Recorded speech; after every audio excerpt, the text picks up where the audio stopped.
I was the first defender to the play. I made the tackle, but my equilibrium was off, and I remember just trying to take a couple steps and almost falling. And I remember looking to the sideline, and my teammates were chuckling and laughing, and were like, "Why don't you come over and have a seat?" And I just remember getting the smelling sauce under my nose and just staying out a couple plays. But it was kind of a welcome to the NFL type moment. Like, guys are a lot bigger, a lot stronger at this level. So that kind of woke me up a little bit.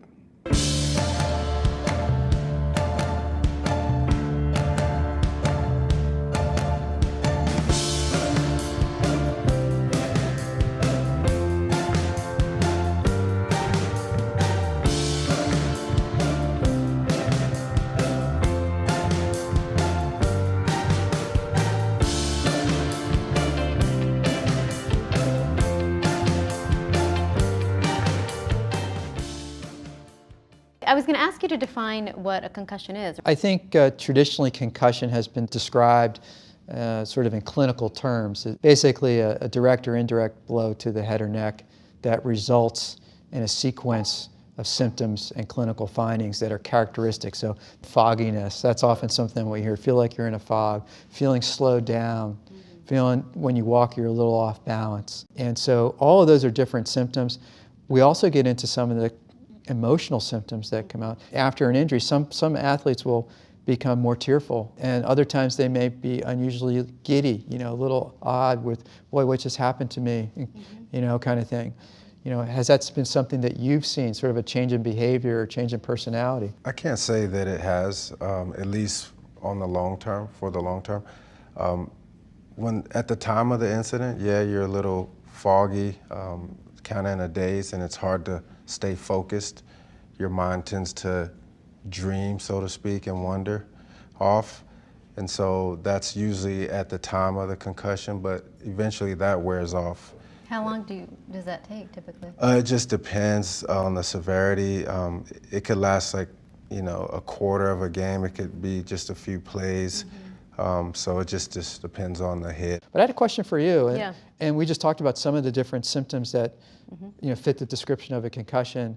And there are a wide variety of them. And they seem to reflect different domains of the brain. Yeah. And so I was curious as to, are they different in children versus adults? Yeah, it's a good question. So they are. Those regions change in development. The emotional system in teenagers is overexcited, and so is the reward system and the risk system. And so I wonder whether an injury during this period of development, when there's rapid change in development, may exacerbate certain behaviors, right? So it's interesting what you just said about becoming emotional or tearful after an injury, and I wonder if that is amplified in teenagers. So it's sort of a magnified or... Yeah, magnified. Yeah, it's a great question. I think one of the weaknesses in the study of concussion... It doesn't have high school kids? There's very little. Yeah. There's actually some at the high school level. Oh, okay. Not a lot, not as much as we all would like. And there's even less below the high school level. If you look at the data, particularly the NCAA keeps track of this data pretty well. They have a good injury tracking system. And if you look at the incidence of concussions, the incidence is actually higher in ice hockey or even wrestling. But football generally, in terms of the numbers of concussion per exposure to the sport, is generally highest amongst football. Keep in mind that because football is one of the most participated sports in the U.S. and at the high school and college level, the greatest number of concussions occur in people who play football. And has that changed across generations of people playing these contact sports, football or otherwise? When I was growing up, paralysis was the biggest worry for kids because it was always about, hey, you have to see what you hit, keep your head up. There was really not a lot of talk about concussions. When I experienced a couple concussions, which I think the definition has changed. Back then, the protocol was, you have a concussion. If you could tell me how many fingers you're holding up or who's the president or what the date was, then you're good to go. In your research, and you collect a lot of data, what do you do with that data and how is it going to help guys long term? I think there's a lot of research going on in brain injury and concussion in particular and across the country in UCLA. We're actually part of a big study.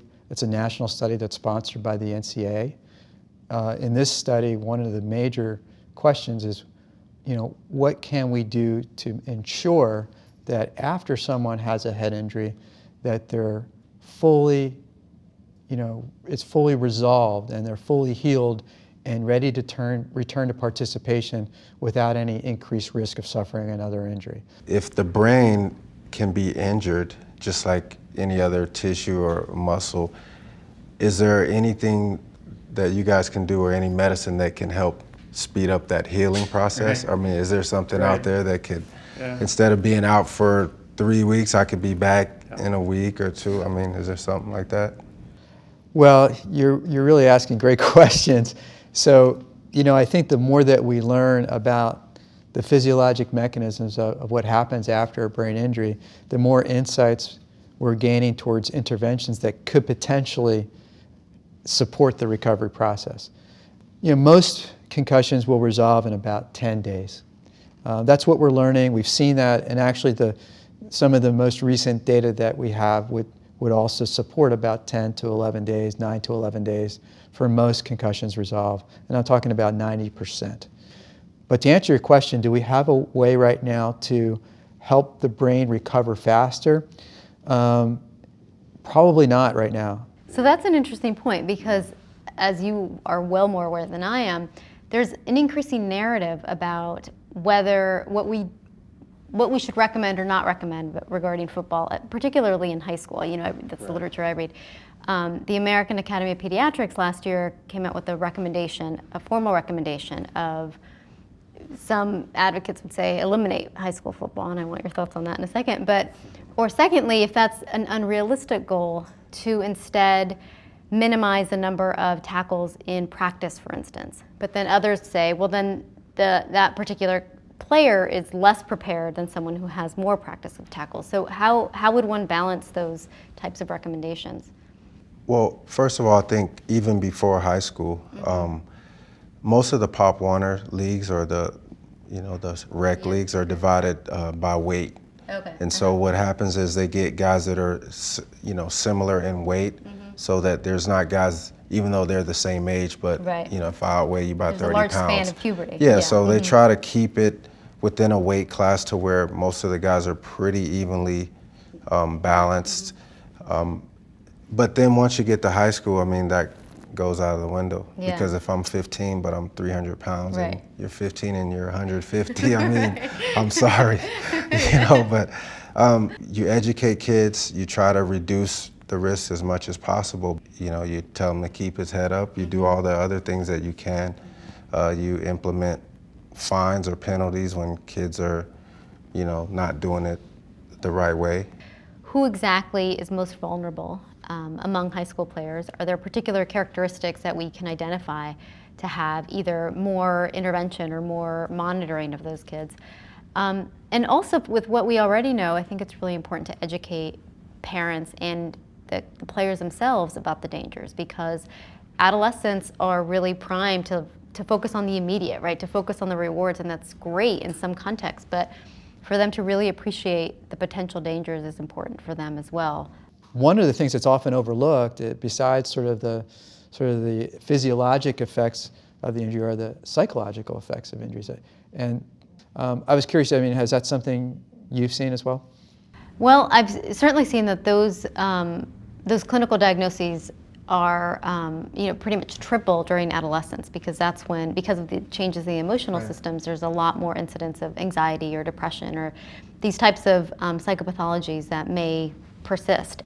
Studies done here at UCLA, in fact, seem to indicate that introducing light to moderate cardiovascular exercise might actually facilitate recovery from a concussion. So you two don't see football in decline in particular?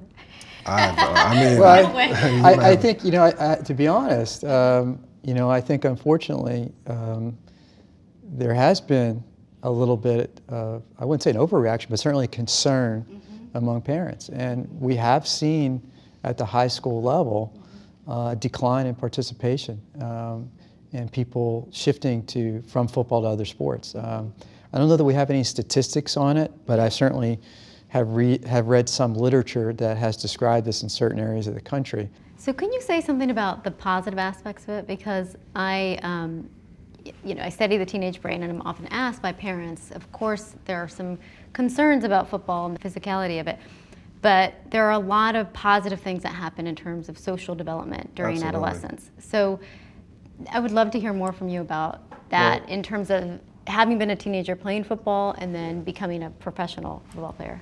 Well, the first thing that comes to mind is just being a part of something, bigger than yourself. I mean, having all these kids from different backgrounds. Yeah. It doesn't matter about, social economic status. It doesn't matter if, you're rich or poor. We're all here together.